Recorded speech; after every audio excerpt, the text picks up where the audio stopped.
Morning friends, this is Gaurav once again. अब हमने जो पहाड़ों के बीच में गौशाला बनाई है, आज मैं उसका टूर कराता हूँ आपको। ये हमारी गौशाला है जो एएसी ब्लॉक्स, बैम्बू और एस्बेस्टस शीट से हमने बनाई है। बाकी जो दरवाजे और ये सब हैं, इनके लिए हमने लोहे का इस्तेमाल किया हुआ है। अब लोग सोचेंगे कि एक गौशाला के लिए इतना एक्सटेंसिव कंस्ट्रक्शन कई बार होता है, क्योंकि लोग बिल्कुल सिर्फ एक शेड बनाते हैं और उस बाहर से पल्लियाँ टांग देते हैं। एक्चुअली हमारा जो जोन है वो थोड़ा लेपर्ड इन्फेस्टेड है। प्लस मैंने जो बम्बू यूज़ किया हुआ है और एस्बेस्टस शीट यूज़ की है, उसका एक रीज़न है। क्योंकि जो हमारे तीनों ही मटेरियल हैं, ये एसी ब्लॉक हो गया, एस्बेस्टस शीट हो गई और बैम्बू हो गया, ये तीनों ही थोड़ा सा वेदर रेजिस्टेंट होते हैं। तो गर्मी और ज़्यादा एक्सट्रीम वेदर का इन पे असर होता नहीं है, और इससे तो थोड़ा गौशाला के अंदर का जो क्लाइमेट है वो थोड़ा सा मतलब कंफर्टेबल रहता है जानवर के लिए। बाकी इन शीट्स का एक थोड़ा सा ड्रॉबैक है कि ये थोड़ा सा मतलब फ्रेजाइल टाइप होते हैं, जैसे हल्का फुल्का अगर इनके ऊपर कुछ गिर जाए तो क्रैक वैक हो जाते हैं। बट इसका उपाय है कि ऊपर से आप थोड़ा सा मतलब शीट डाल के कवर कर सकते हो। Otherwise bamboo is viable. मैं लोहा भी लगा सकता था, बट लोहा थोड़ा सा कॉस्ट वाइज मेरे को बहुत ज़्यादा महंगा पड़ रहा था, क्योंकि ये लगभग लगभग 40 बाई 20 की हमारी गौशाला है। तो इसमें स्ट्रक्चर वो 1 लाख के ऊपर जा रहा था। तो फिर मैंने सोचा चलो कोई नहीं, एस्बेस्टस वगैरह में इसमें मेरा 30 से 35 हज़ार रुपये लगा होगा, इसमें मेरी छत का काम हो गया। बाकी अब गायों से मैं आपको मिलाता हूँ। तो ये हमारी पहली है, इसका नाम है देवी। अब आप इसके सींगों पर मत जाइए, वैसे बहुत सीधी गाय है। इस बार जब ये ब्याई थी तो इसका एक बछड़ा हुआ था, बट अनफॉर्चुनेटली उसको कुछ इशू हुआ और यहाँ पे थोड़ा सा मेडिकल फैसिलिटीज़ उतनी अच्छी नहीं है, तो वो बेचारा डिसीज़ हो गया। तो उसके बाद है, लेकिन इसके साथ एक ही प्रॉब्लम है, ये किसी और को दूध निकालने नहीं देती, वैसे बहुत सीधी है।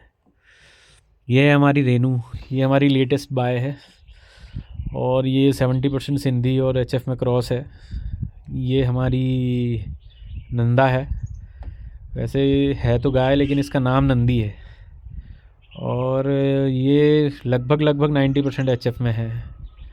गाय ये भी बहुत सीधी है, कोई भी इसके नीचे बैठ करके दूध निकाल सकता है। बट आजकल क्या है कि आजकल ये थोड़ा 6 इतने महीने की गाभिन हो चुकी है, तो इसमें दूध दूध उतना है नहीं। ये है हमारी वेटरन, हमारी सबसे बढ़िया गाय, इसका नाम है लक्की। ये अप्रोक्सीमेटली छठे ब्यात में है अभी, इसने छठी बार मतलब बछड़ी को जन्म दिया है। हमारे वहाँ तो खैर पहला ही है। ये है इसकी बछड़ी राधा, राधा रानी। अभी ये 2 ढाई महीने की हुई है, लेकिन ये खाने में ये बहुत एक्सपर्ट है। इसको सिर्फ भूसा चाहिए, भूसे की सानी, ये नहीं खाती घास वास। और यहाँ ठंड है तो इसके चलते हमने इनके नीचे ले रबर मैट्स लगाए हुए हैं। और बाकी ये जो बछड़े हैं, इन्होंने तो इनके नीचे तो गोबर की इतनी मोटी लेयर लगी हुई है कि इनको रात को ज़्यादा दिक्कत होती नहीं है। वैसे भी ये बची हुई घास अपने नीचे घसीट लेते हैं और उसी के ऊपर बैठ जाते हैं।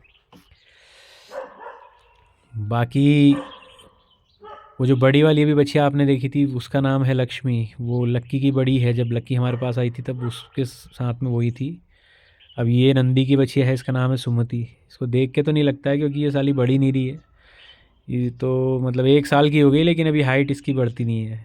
ये सबसे ज़्यादा इरिटेटिंग कैरेक्टर है, दिन भर करना, मतलब कोई गाय नहीं बोलती लेकिन ये सिर्फ बोलते रहेगी। ये ब्लैक ब्यूटी है हमारी गौरा की, ये रेनू की बच्ची है, सॉरी, इसका नाम है गौरा।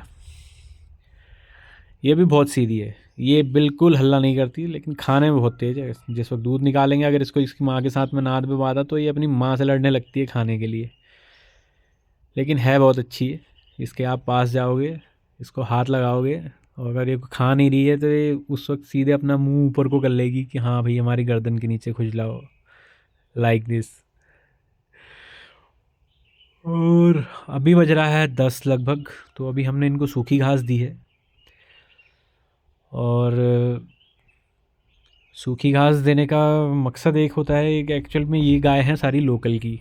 तो ये सूखी घास वो है जो पहाड़ों में होती है, खेतों में, और जो काट करके लोग इकट्ठा करके लूटे लगा लेते हैं।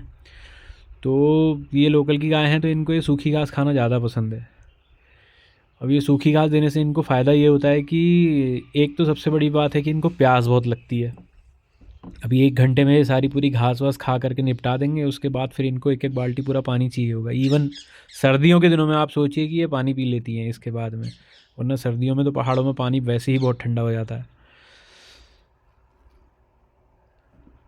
धीरे धीरे करके खाना शुरू करेंगे, और इन सबको आदत है, इसलिए हम भी इनकी आदत, हम एक्चुअली हम लोगों ने ट्राई किया था कि इनको भूसे पे शिफ्ट करें, क्योंकि भूसे में थोड़ा सा मतलब मैन आवर्स बच जाते हैं हमारे मेहनत करने के। बट क्या है कि अब भूसे में भी इनकी लिमिटेशन है, इनको सिर्फ सुबह और शाम ही हम भूसा देते हैं, वो भी सानी वानी बना के पशु आहार वगैरह डाल के। उसके बाद फिर इनको ये घास चाहिए, एक टाइम तो कम से कम चाहिए, क्योंकि फिर ये उसके बाद भूसे को भी मुँह नहीं लगाते हैं, और घास के साथ इनका लगाव बहुत पुराना है।